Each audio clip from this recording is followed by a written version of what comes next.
Every year, Canadians spend tens of billions of dollars on Christmas. But is it possible that Christmas, as the Grinch opined, doesn't come from a store? Meet the woman who's lived the ideal of Buy Nothing Christmas. Then, writer-broadcaster Michael Coren has a bone to pick with Aidan Enns, founder of the Buy Nothing Christmas movement. This is Context, a look at life beyond the headlines.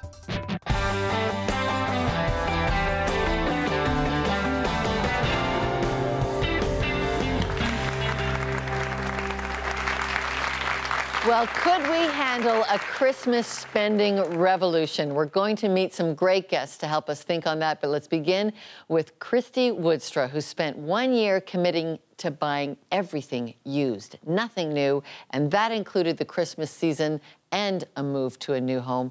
Christy Woodstra, welcome her to Context. Thanks, Christy. Great to have you. Thank you. Great. You stretch me. Why did you decide to do a whole year buying everything used? It was a mixture of things, actually. I had just read Shane Claiborne's book, The Irresistible Revolution, and I had been thinking about, I'd been working in the nonprofit sector for World Vision for 10 years in international development.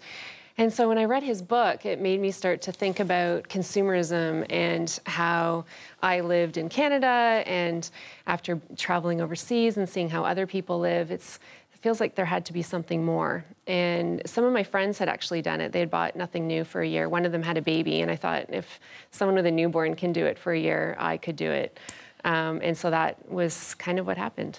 You do buy some things new, like yes. food and personal items. It was safety, hygiene, and food were the three things I was allowed to buy new. Okay. When did you first know, it's like, oh, this is going to be harder than I thought? Well, I thought it was going to be hard in terms of clothes. I was a single mom at the time. My daughter was 5, turning 6, and she grows very quickly. So I thought, how am I going to get her shoes, clothes, winter wear that's not too worn, that sort of thing. But I was really surprised at how easy it was, actually, because people start to hear that you're not buying anything new, and all of a sudden you hear about clothing swaps or sales, clothing sales. There's a whole, culture going on underlying our, retail world that is all used and, so out there for how did it feel to go past all the normal stores? You have like you said, a daughter who sees the normal stores and the toys and whatnot all. Well, she just knew she wasn't going to get it. So she bought into the whole idea with me. And so she would walk into a store and say, Mama, is everything new in here? And she would know she couldn't have anything. But she really accepted it a lot easier than I thought she would. I thought it would be difficult just because, her friends would be getting new Barbies or, new things. Thankfully, she was kind of young enough not to quite know about the brand names yet. So this included Christmas, though? Yes. Okay, and her birthday. Presents some unique challenges as Christmas, giving everything used. Yes. How did you process that? How did that work? Well, it's amazing what you can get at Value Village and garage sales. So that looks practically or is brand new. So that wasn't as hard as I thought it was going to be. You just get really creative, actually. It becomes more of a hunting and gathering sort of exercise of trying to find things that, she would really love that looks pretty new. So after a year of doing this, not only at Christmas, did you spend less? No, I spent way more. What? What? I probably spent, it drove me crazy. I probably ended up spending more because I had to shop more to find the stuff I needed. So that makes me think the whole experiment is like not a failure. A failure because you spent more. No, it taught me that there was more than money.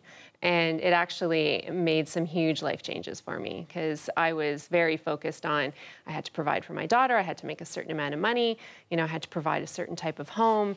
We needed, certain things. And all of a sudden you realize you don't need any of that.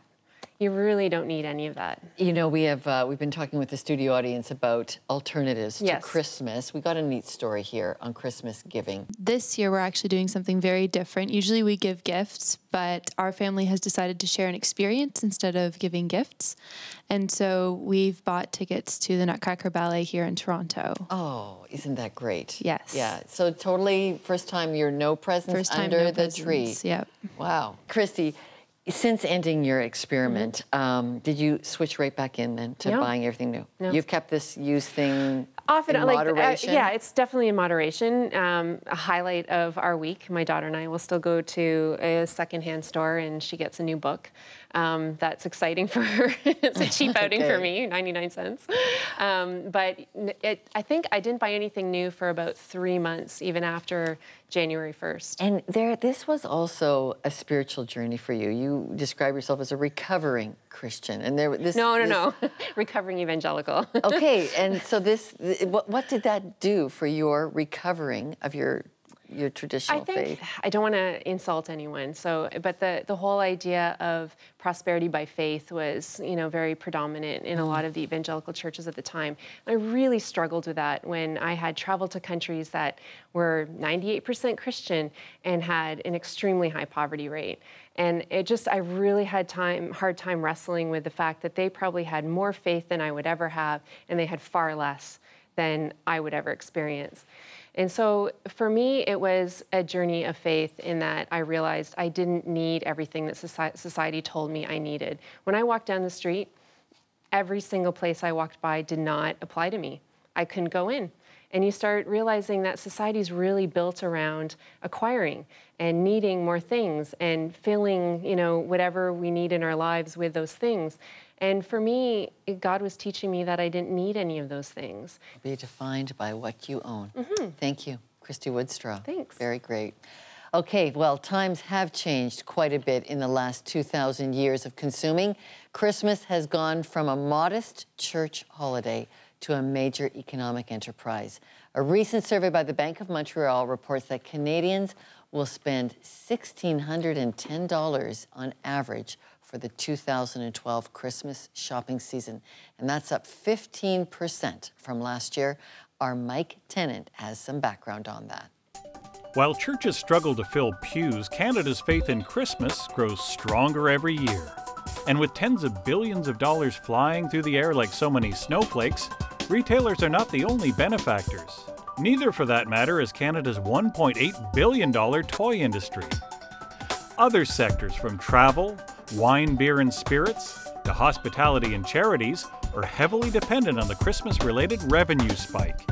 As for the Grinch, who reminded us that Christmas maybe, perhaps, doesn't come from a store, ironically, the Dr. Seuss classic has itself become a multi-million-dollar industry. Among the top 50 best-selling hardcover children's books of all time, outselling even Winnie the Pooh. Back in 2000, the Ron Howard screen version amassed more than $250 million at the box office. No wonder that, in Whoville they say, the Dr. Seuss empire grew 10 sizes that day.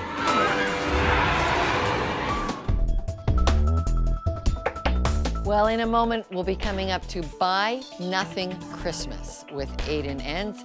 Would you ever consider buying nothing at Christmas? Here's our poll question. Yes or no, buy nothing at Christmas? Would you consider it?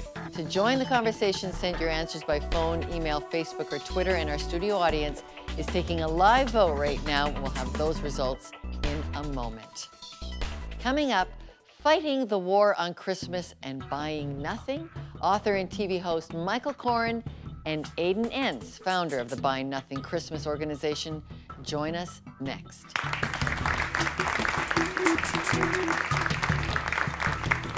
What is the most you've spent at Christmas? About a couple of $100. $8,000. $100. $1,000.